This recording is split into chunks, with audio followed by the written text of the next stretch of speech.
kasus baru untuk TBC ini kelihatannya menurun 2% setiap tahunnya secara global. Artinya kalau ada seperti ini, ada hal ini, ada hal yang kita bisa sampaikan ini adalah salah satu bentuk optimisme ya dalam tata kelola tuberkulosis. Kita memang belum bisa bicara angka yang cukup besar untuk menurunkan TBC kasus baru, namun yang kita sedang kejar saat ini adalah di atas 4 atau 5%, di atas itu dalam tiap tahunnya. Nah, yang akhirnya yang menjadi patokan ini adalah secara global. Bagaimana di tingkat nasional, apalagi terutama di tingkat masing-masing kota atau kabupaten sampai ke desa. Sehingga kalau pendekatan keluarga atau family approach dalam deteksi kasus TBC ini berhasil, ini temuan kasus barunya akan lebih berkurang lagi. Ini gambaran secara garis besar tentang tuberkulosis. Hal lain adalah tuberkulosis bisa disembuhkan, dapat sembuh. Jadi kita jarang pakai angka prevalensi, kalau untuk TBC lebih baik pakai incidence, akan memperlihatkan tren yang cukup baik. Nah, tuberkulosis ini karena penyakit infeksi, maka terkait sekali dengan sejauh apa kekebalan tubuh kita. Nah, pada saat kita bicara kekebalan tubuh, maka hal-hal yang mempengaruhi kekebalan tubuh, hal-hal yang mempengaruhi nutrisi, itu akan menjadi perhatian tersendiri. Dalam hal ini, kita menghadapi bulan Ramadan, yang dimana pola makan, asupan, dan aktivitas akan banyak perubahan, seperti yang disampaikan oleh Mbak Elina tadi. Dan ini menjadi perhatian khusus, apakah pasien-pasien dengan tuberkulosis, baik paru ataupun di luar paru, dapat melakukan puasa atau tidak. Mungkin itu nanti isu pertama. Kalau boleh berpuasa, bagaimana? Oke, boleh slide berikutnya.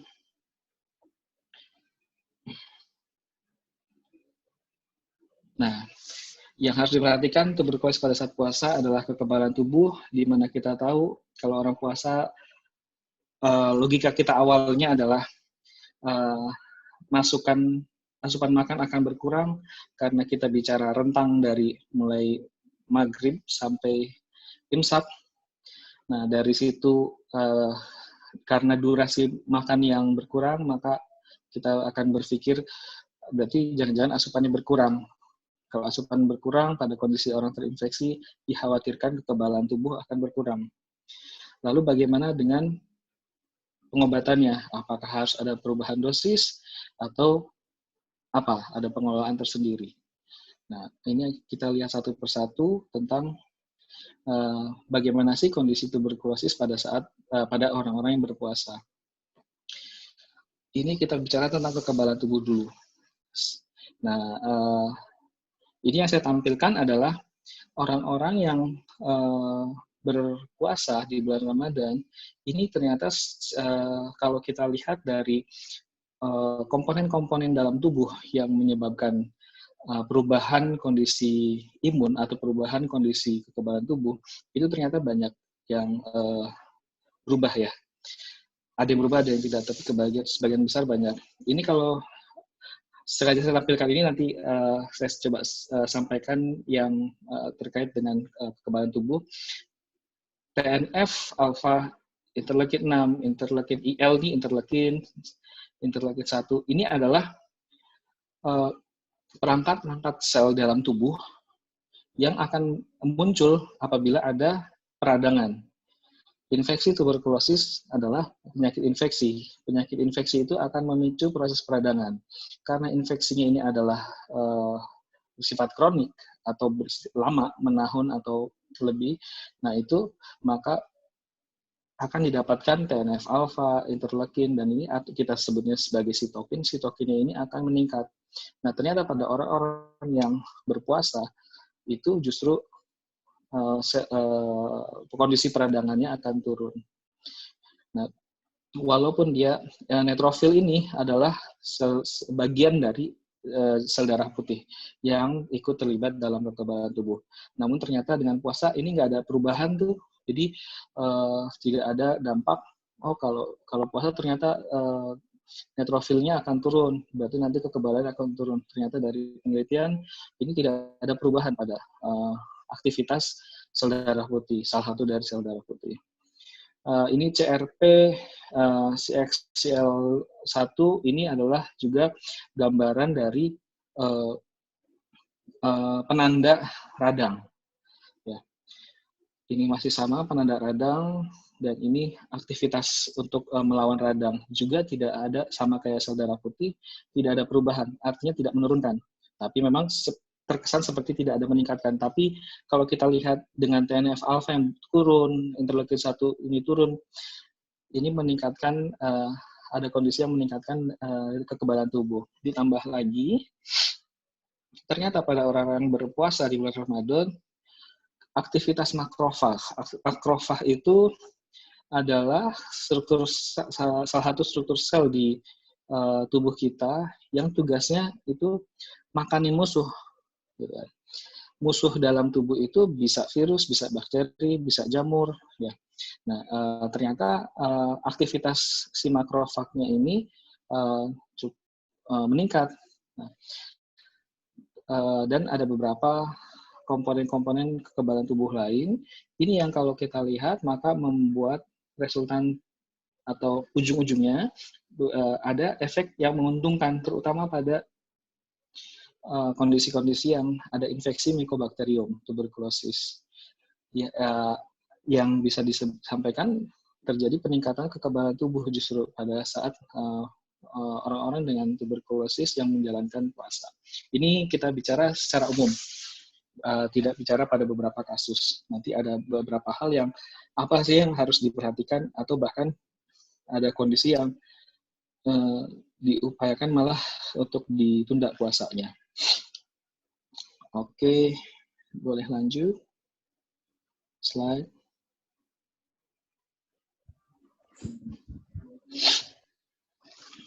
Tadi kita bicara tentang kekebalan tubuh, kita lanjutkan pada poin kedua.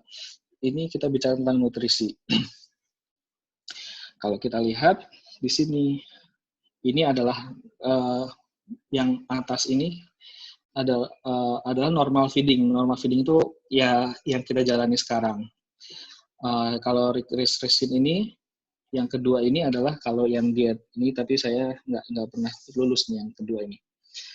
Nah, fasting intermittent ini salah satu yang dikembangkan dulu, ada istilah window, ya, istilah window. Jadi kapan kita, ini juga biasanya ada beberapa yang orang yang melakukan diet dengan cara intermittent fasting. Ya. Jadi ada jam-jam tertentu tidak makan. Ini adalah yang akan kita lihat pada kondisi bulan Ramadan. Dan ini puasa pati geni ya.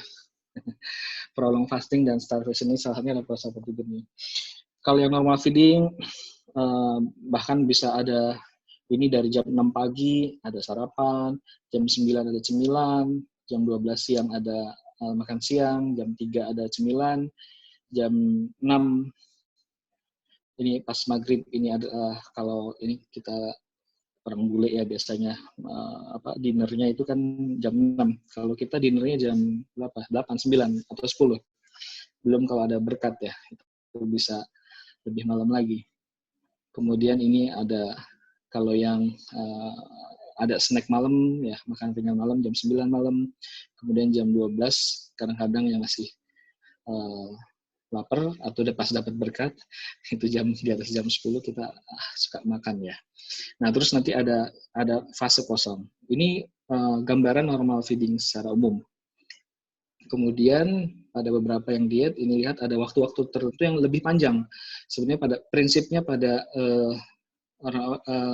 pengaturan diet adalah memanjangkan masa tanpa makanan, waktu tanpa makanan. Misalkan ini pada restriksi kalori, ini diet yang masih awal atau yang pada umumnya dilakukan, ini selesai dari jam 6 itu tidak makan. Ini juga biasanya dipakai oleh pasien-pasien misalkan dengan diabetes mellitus, ini salah satu yang disarankan juga kalau mampu.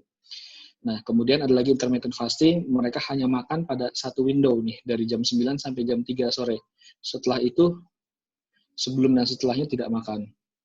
Nanti ini pada saat puasa, ini kita pas beduk maghrib, buka, kemudian nanti imsak. Nah, ini puasa pati gini, kita nggak ada makan sama sekali. Nah, jadi ada masa tertentu pada puasa, ini kita ada asupan makanan. Bisa dilihat di sini, ini kurvanya ini naik turun, naik turun, naik turun, naik turun, naik turun. Tergantung dari masing-masing. Ada yang bukanya langsung makanan berat, terus kemudian ada makan kolak, habis makan kolak makan kurma, habis apa itu. Nanti kalau misalkan yang taraweh, habis taraweh itu keluar dari masjid ada bubur kacang, ditambah lagi apa segala macam. Nah ini lumayan padat aktivitas makannya. Nah, sampai sahur setelah imsak kita berpuasa lagi. Nah, ini pola secara umum pada kondisi Ramadan. Itu kalau kita bicara dalam kondisi harian. Nah, ternyata pada kondisi mingguan, kita lihat di tabel sebelahnya, ini pada saat minggu pertama, ini ada penurunan yang cukup signifikan dari asupan kalorinya. Ya. Namun kalau dilihat pada minggu-minggu berikutnya, ternyata cukup stabil untuk asupan kalorinya. Ini memang kalau ini kan jumlahnya kan lebih besar ya, tapi pada ternyata makan dari mulai maghrib sampai sahur itu pada minggu kedua sampai selesai, sampai lebaran, itu akan ada penyesuaian kalori sehingga akan memunculkan kapan timing perut kita ngomong lapar, kapan timing perut kita ngomong sudah. Artinya apa? Kebutuhan kalori akan di-set dengan sendirinya, terutama mulai minggu kedua. Jadi minggu pertama, hari pertama sampai ke-7 itu masih minggu penyesuaian. Itulah kenapa mungkin pas untuk beberapa masyarakat umum itu pada saat minggu pertama itu proses yang sering lapar melihat apa namanya air embun di gelas itu, aduh begitu menggoda ya. Kalau lagi lapar jam 1 siang. Nah, maka yang harus diperhatikan dalam hal nutrisi tadi, optimalisasi kecukupan nutrisi. Ini kita bicara jenis, jumlah, jadwal.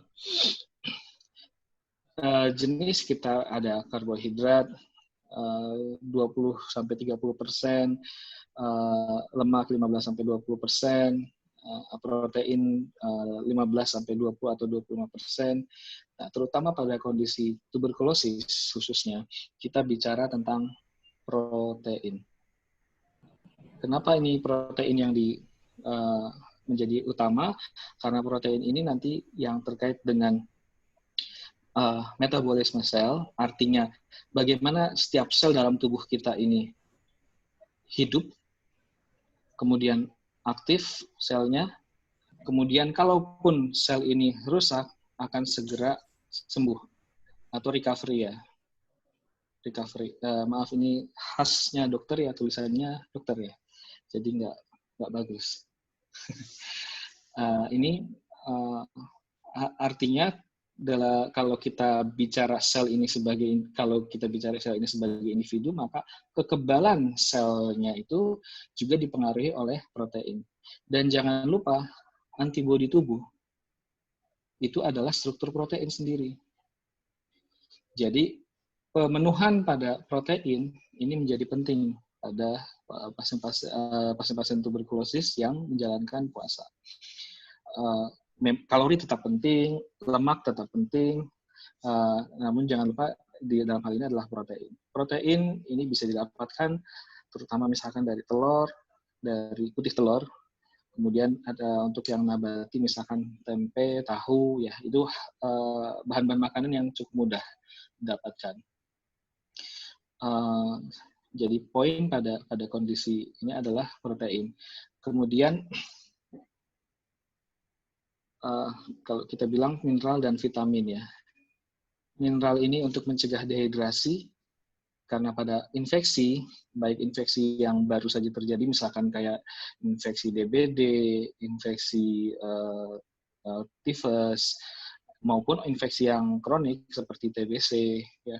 Nah itu akan, kalau misalkan asupan minumnya kurang sedikit, akan mudah sekali terjadi ketidakseimbangan mineral dalam tubuh, yang ujungnya memudahkan orang-orang dengan infeksi, dalam hal ini tuberkulosis, juga jatuh ke kondisi dehidrasi. Nah, ini kecukupan mineral ini sebetulnya tetap dilihat kebutuhan hariannya. Ini nanti berarti kita bicara jumlah.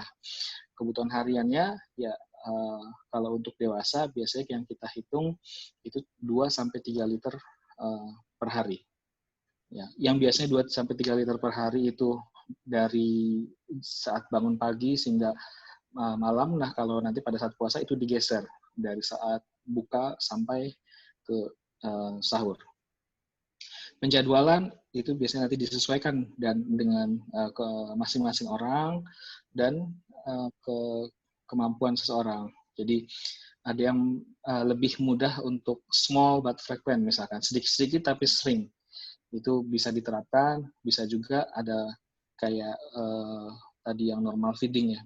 Ada yang porsi besar, porsi kecil, porsi besar, porsi kecil. Jadi begitu makan, porsi besar, buka maaf, itu langsung porsi besar, kemudian porsi kecil, kemudian nanti ditambahkan porsi kecil berikutnya, atau porsi besar setelah tarawih misalkan, kemudian nanti pada saat puasa, porsi besar lagi.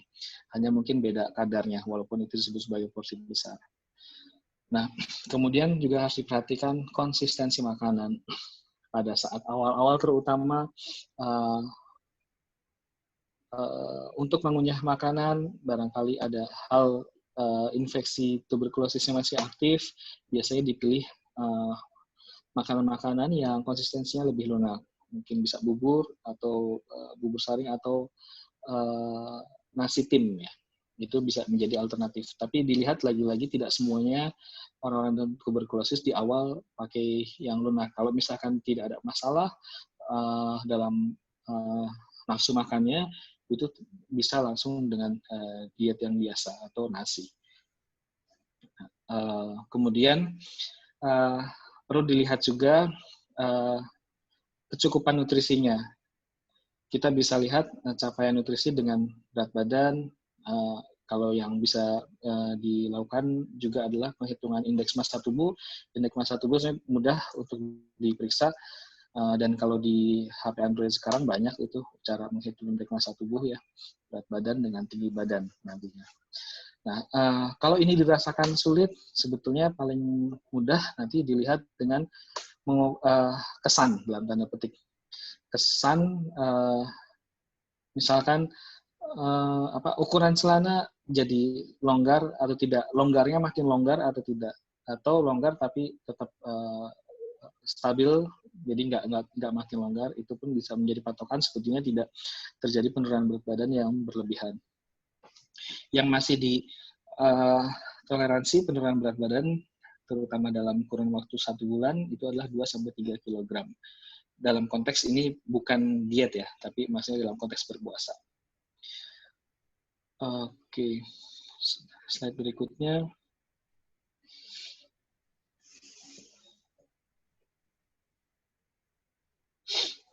Nah, selain tadi, 2 hal tadi, kekebalan tubuh dan nutrisi,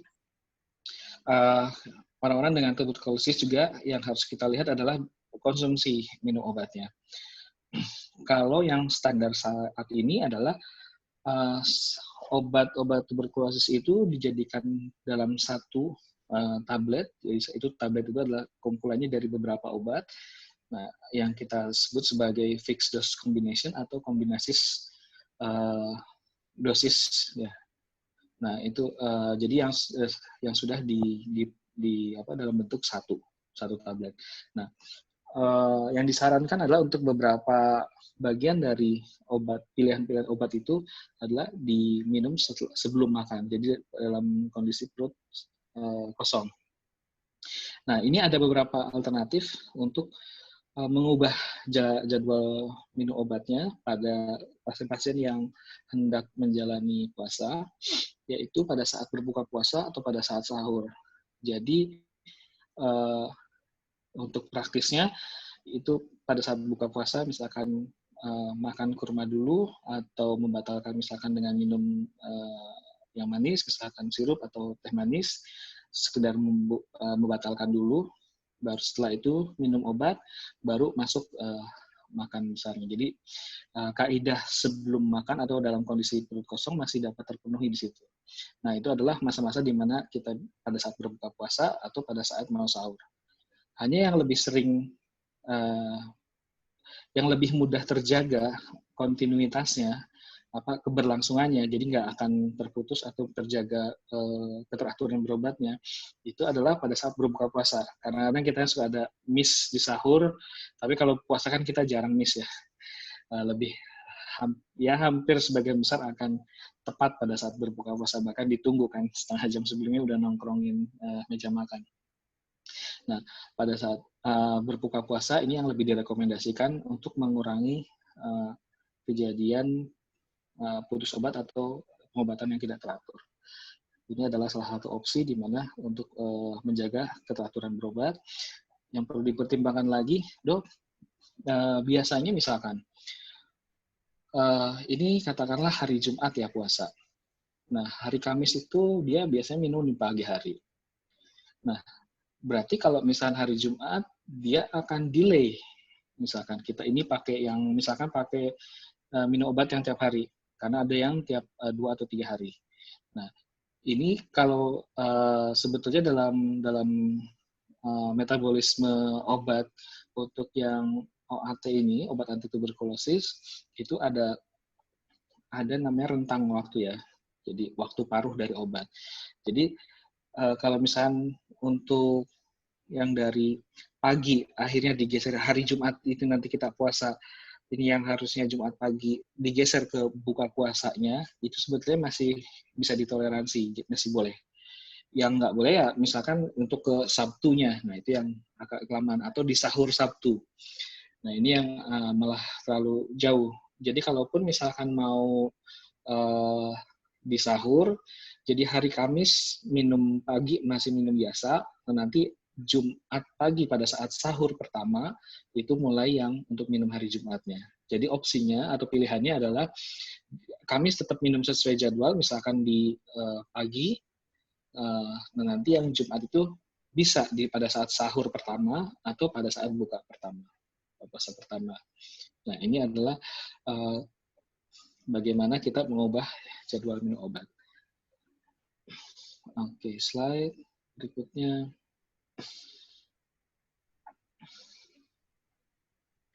Nah, tadi hal-hal yang harus diperhatikan, tapi ada juga hal-hal yang harus dikonsultasikan ke layanan kesehatan, ke tenaga kesehatan sebelum menjalani puasa. Apakah orang tersebut yang mengalami tuberkulosis ini boleh menjalankan puasa atau boleh tapi dengan perhatian khusus atau malah tidak boleh. Nah, pada kondisi-kondisi apa? Nah, ini ada beberapa hal yang dapat menjadikan pertimbangan. Misalkan pada kondisi kaheksia. Kaheksia itu pada kondisi yang sangat kurus sekali ya. Nah, ini pada kondisi yang seperti ini kemungkinan besar bahkan itu harusnya kondisinya dirawat gitu ya, harusnya dilakukan perawatan. Jadi kemungkinan besar tidak akan disarankan untuk atau diperbolehkan untuk puasa. Atau terdapat penurunan berat badan yang signifikan yang tadi, jadi lebih dari 10% dari berat badan. Nah itu kalau sudah terjadi penurunan berat badan yang cukup bermakna, itu kita tidak sarankan untuk berpuasa. Kemudian adanya penyakit kronik penyerta. Penyakit kronik itu adalah penyakit yang lama ya, yang sudah lama. Kayak misalkan diabetes, darah tinggi, penyakit ginjal kronik. Oh, jadi kalau yang diabetes tidak boleh puasa? Bukan. Ada beberapa yang diabetes boleh berpuasa, ada beberapa yang tidak. Nah, inilah yang nanti akan dilihat, disesuaikan dengan kondisinya. Karena masing-masing dengan diagnosis yang sama, dengan kondisi yang sama, dengan penyakit yang sama, belum tentu mempunyai kondisi yang sama, baik dari status kontrolnya, misalnya kalau untuk diabetes atau darah tinggi, status gulanya terkontrolnya seperti apa, masing-masing orang akan beda. Kalau darah tinggi juga sama, tekanan darahnya terkontrol tidak, masing-masing orang akan sama. Nah, itu jadi kalau misalnya ada penyakit kronik, maka ini harus dikonsultasikan dulu, apakah bisa atau tidak. Lalu bagaimana dengan pengaturan minum obatnya, pengaturan dietnya, dan seterusnya. Kemudian yang berikutnya adalah usia lanjut, lebih dari 60 tahun. Kenapa usia lanjut ini menjadi perhatian? Satu, pada usia lanjut, kita bicara penyakit infeksi, maka sebetulnya pada usia lanjut sudah terjadi proses degeneratif ya, proses penurunan fungsi pada fungsi kekebalan tubuhnya. Satu itu. Yang kedua, metabolisme tubuhnya. Jadi pada yang dewasa muda, itu misalkan bisa ya dikasih makan, kasar kata misalkan dikasih makan 1 piring dengan jumlah yang sama, dengan usia yang lanjut lebih dari 60 tahun ini dikasih makan 1 piring dengan jumlah yang sama juga, itu belum tentu reaksinya akan sama. Nah, ini ada beberapa hal yang menjadi pertimbangan. Nah, pada usia lanjut juga ini akan dipertimbangkan apakah kondisinya aman atau tidak. Nah, itu yang akan dilihat. Ada yang bisa, ada yang tidak. Nah, kemudian apabila pasien tersebut tidak ada pendamping, nah, karena ini nanti ada beberapa hal, kalau misalkan tadi tidak ada pendamping, tapi dia tidak bisa mengontrol adanya penurunan berat badan, kalau apalagi ada penyakit kronik, apalagi pada usia lanjut, ditambah tidak ada pendamping, ini akan sangat berisiko. Sehingga kalau misalnya ada beberapa hal ini, baiknya dikonsultasikan dulu ke tenaga kesehatan, sehingga nanti dilakukan beberapa penyesuaian dan dinilai apakah aman untuk menjalankan puasa atau tidak. Slide berikutnya. Ya, jadi seperti kita tahu, TBC merupakan masalah kesehatan secara global, namun ini kita harus tahu juga bahwa TBC bisa disembuhkan. Kemudian pasien dengan TBC dapat menjalani puasa selama bulan Ramadan dengan beberapa perhatian. Dan beberapa hal juga yang harus dikonsultasikan terlebih dahulu pada saat merencanakan untuk berpuasa. Dan yang terpenting juga untuk mengatasi dan mencegah terjadinya resistensi terhadap obat tuberkulosis, pengobatan yang teratur. Nah, pengobatan yang teratur tetap diupayakan selama pasien ini menjalani puasa. Kelihatannya cukup sekian. Slide-nya ada lagi nggak ya? Ya. Slide Okay. terakhir. Nah, terima kasih. Ya, terima kasih. Selamat menjalani ibadah puasa semuanya. Mohon maaf lahir batin. Sekian dari saya. Mungkin nanti kita bisa lanjutkan dalam diskusi. Wallahul muwaffiq ila aqwamit thoriq. Wassalamualaikum warahmatullahi wabarakatuh.